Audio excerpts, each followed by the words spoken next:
एक पेड़ के नीचे एक तपस्वी तपस्या कर रहा था। उसी पेड़ के एक डाली पर एक कौवा बैठकर अपने जीवन से दुखी होकर रो रहा था। उसके आँखों से जो आंसू निकली उस तपस्वी के गाल पर गिरा। तपस्वी की आंखें खुली, देखा ऊपर एक कौवा रो रहा है। उन्होंने उस कौवे से पूछा कि भाई तुम क्यों रो रहे हो? उस कौवे ने कहा कि महात्मा,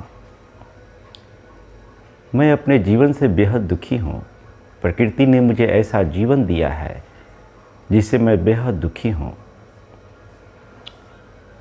जहाँ भी मैं बोलता हूँ मेरी आवाज़ को कोई पसंद नहीं करता। जिस घर के ऊपर बैठता हूँ वहाँ से लोग भगाने का प्रयास करते हैं। कोई मुझे सम्मान नहीं करता, कोई मुझे खाना नहीं देता। सारे लोग मुझसे घृणा करते हैं। मेरा रूप भी ऐसा काला है और मेरी आवाज़ भी इतनी कर्कश है कि न तो कोई मेरा रूप देखना चाहता है और ना ही मेरी आवाज़ को कोई सुनना चाहता है। तो इसलिए मैं अपने जीवन से बेहद दुखी हूँ और मैं चाहता हूँ कि आत्महत्या कर लूँ। वह महात्मा उस कौवे से बोले कि जो मिला है उसमें संतुष्ट रहने का प्रयास करना चाहिए। लेकिन यह बात उस कौवे को समझ से में नहीं आई और वह फिर भी रो रहा था। उस तपस्वी ने कहा कि देखो, तुम जो चाहो वो मैं बना सकता हूँ अपने तपोबल के द्वारा। तुम क्या बनना चाहते हो? उस कौवे ने कहा कि मैं हंस बनना चाहता हूँ। अगर आप मुझे बदल ही सकते हैं तो मुझे हंस बना दें।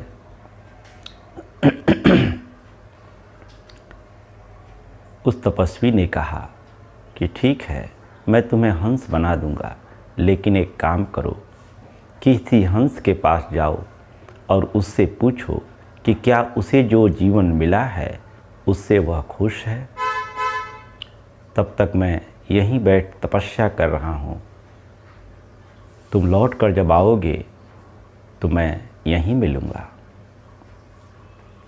वह कौवा बेहद खुश होकर वहाँ से उड़ गया और एक तालाब के पास जाकर देखा एक सुंदर सा हंस पानी में तैर रहा था।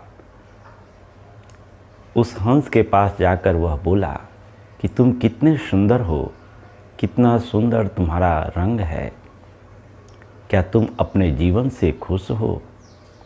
उस हंस ने कहा कि नहीं, मैं अपने जीवन से खुश नहीं हूँ, क्योंकि यह भी कोई रंग है। सफ़ेद रंग का क्या मूल्य? मुझसे तो ज़्यादा रंगीन सुंदर तोता है। तोता कितना सुंदर है, सभी लोग तोते को देखकर आकर्षित होते हैं।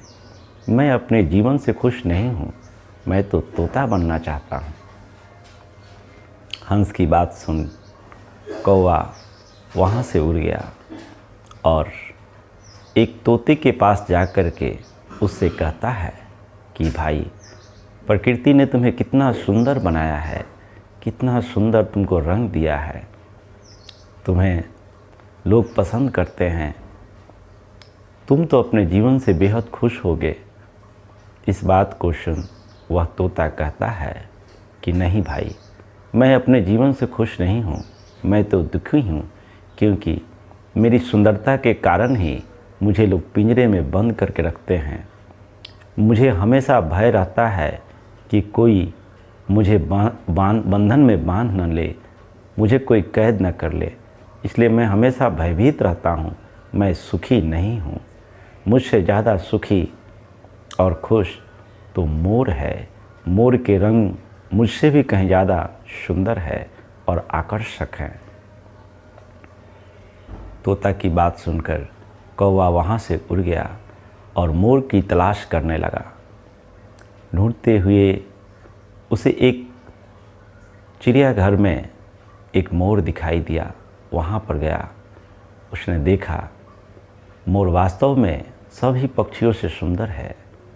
उसको देख करके वह पूछता है कि भाई, इस संसार में सबसे सुंदर पक्षी तुम ही हो, क्या तुम अपने जीवन से खुश हो?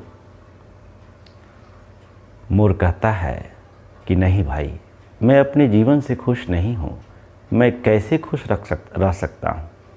प्रकृति ने मुझे इतना सुंदर रंग तो दिया है, इसका अभिमान मुझे भी था, लेकिन मेरे सुंदरता के कारण ही मुझे दुख होता है। आज सुंदरता के कारण ही मुझे इस चिड़ियाघर में बांध दिया गया है। लोग आते हैं, मुझे देखते हैं, मेरे सुंदर पंखों को नोच लेते हैं और हमें उस समय बेहद दुख होता है। तो मैं इस अपने जीवन से खुश नहीं हूँ। कौवा ने फिर पूछा कि तो ये बताओ कि फिर इस संसार में सभी पक्षियों में खुश कौन है? उस मोर ने कहा कि भाई, इस चिड़ियाघर में अनेक पशु पक्षी हैं, अनेक प्रकार के पक्षी हैं, लेकिन यहाँ पर एक भी कौवा नहीं है। मैं बहुत दिनों से सोच रहा था कि अगर मैं कौवा होता तो बेहद अच्छा होता, क्योंकि कौवा को कोई बंधन में बांध कर नहीं रखता, अपने इच्छा अनुसार उड़ता है, अपने इच्छा अनुसार घूमता है। तो मित्र, मैं तो चाहता हूँ कि अगला मेरा जीवन हो तो कौवे का हो। मोर की इस बात को सुनकर कौवा को आज प्रथम बार कौवा होने पर खुशी अनुभव हुआ और वह वहाँ से उड़ते हुए उस पेड़ के नीचे उस तपस्वी के पास पहुँचा और कहता है कि महात्मन, मैं जैसा हूँ, जो हूँ, उसी में मैं खुश हूँ, क्योंकि सारे पक्षी दुखी हैं। भले मेरा रंग काला है, मेरी वाणी कर्कश है, इस कारण मैं किसी के बंधन में तो नहीं हूँ। सभी प्राणी बंधन में हैं। मित्रों, वास्तव में हमारे जीवन में सुख और दुख का यही कारण होता है कि हम अपनी तुलना दूसरों से करने लगते हैं। जो हमें मिला है उससे हम खुश नहीं होते और जो नहीं है उसके लिए व्याकुल होते हैं और अपने आप को दुखी बनाते हैं। आवश्यक है आपका जो जीवन मिला है उसके मूल्य को समझते हुए जीवन से खुशी होने की, प्रकृति को धन्यवाद देने की। इन्हीं शब्दों के साथ आज की वाणी को विराम देंगे। आप सबका मंगल हो, सबका कल्याण हो, सबका भला हो।